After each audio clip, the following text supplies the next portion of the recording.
சிம்பிளான masala blend use பண்ணி ரொம்ப குயிக்காக ஒரு வெண்டைக்காய் வறுவல் எப்படி பண்ணுறதுன்னு பார்க்கலாம். வெரைட்டி ரைஸ், பருப்பு, ரசம், தயிர்னு எல்லாத்துக்கூடையும் பேர் பண்ணலாம். டேஸ்ட்டு வேறு லெவலில் இருக்கும்.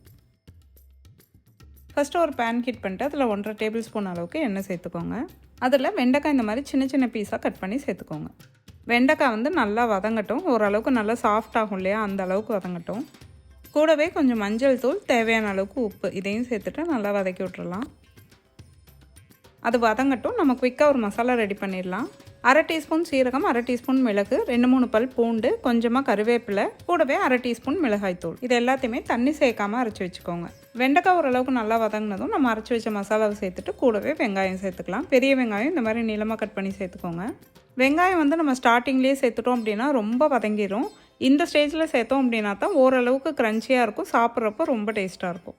வெங்காயம் இந்த மாதிரி நல்லா டிரான்ஸ்பரண்ட் ஆகிற வரைக்கும் வதக்கினா போதும். கடைசியாக பொடியாக நறுக்கின கொத்தமல்லி இலை சேர்த்துட்டு நல்லா கலந்து விட்டுருங்க. அவ்வளோதான், ஸ்பைசியாக ஒரு வெண்டைக்காய் வறுவல் ரொம்ப குயிக்காக ரெடி ஆயிடுச்சு.